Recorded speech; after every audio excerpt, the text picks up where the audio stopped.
Hey everyone, thank you so much for joining me today. My name is Laura Train Mama. Today we are having a look at the first story contained within this vintage small railway engines book. It's from the Railway series, number 22.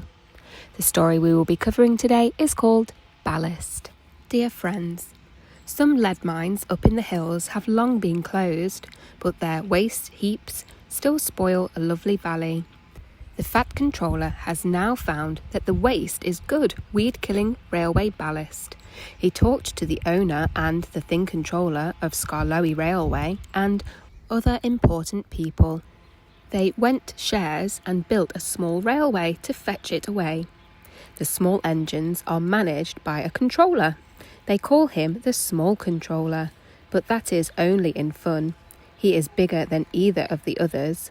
The author. Ballast. The Fat Controller's railway has a new look. From end to end, they are clearing old ballast from the track and packing the sleepers with fresh stones. The gangers are pleased.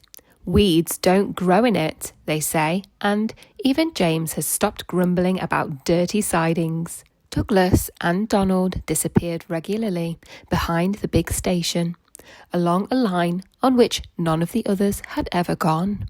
They returned with loaded ballast trains and were most mysterious about it. Vera we engines bring the ballast, duna frad de hills, was all they would say. Soon the engines could talk of nothing else.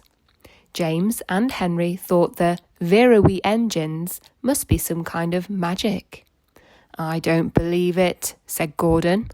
Donald and Douglas have pulled our wheels before. But Duck wanted to see for himself, so he asked permission to take some trucks. When he arrived, he was told to push them under the chute. This was like a tunnel made of steel girders. On top of it stood some queer-looking trucks. "What do you think of our chute?" said a voice. "Good, isn't it?" Duck blinked. Standing beside him was a small green engine. "Oh, where did you spring from?" asked Duck. "I've been here all the time," smiled the small engine. "I'm Rex, and you, I'm sure, are Duck." "How did you know?" "That's easy. There's only one Great Western engine in these parts." There was a sudden rattling and roaring. Duck's whole train shuddered. "Oh, what was that?" he asked, startled. "That was our chute. The bottoms of the wagons slide out and the stones fall through the chute into your trucks.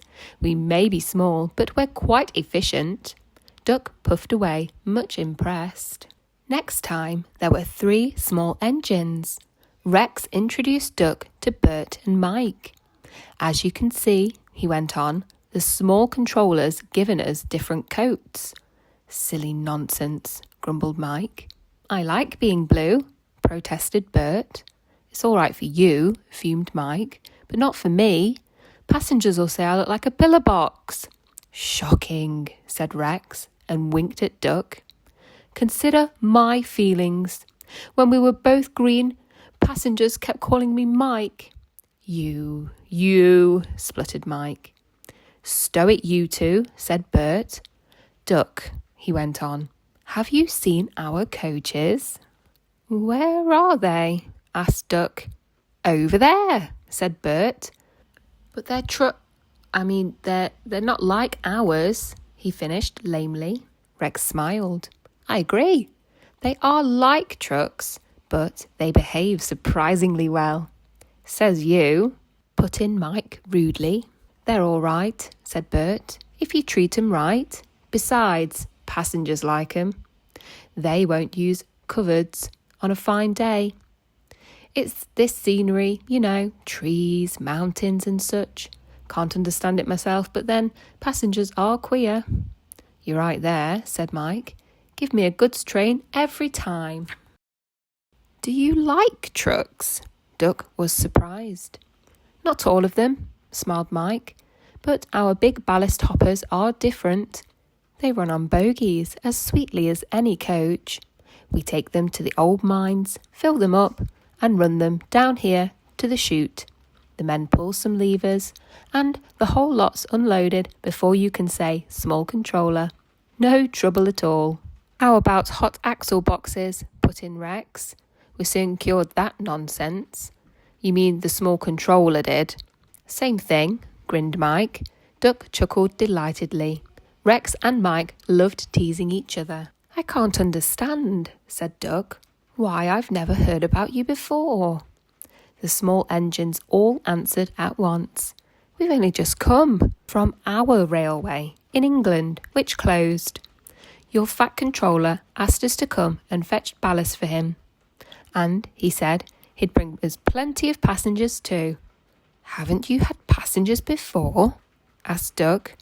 Only in England. It's our first season here. Oh, promised Duck. Then I'll bring you lots. Goodbye, goodbye. And he puffed excitedly away to see about it.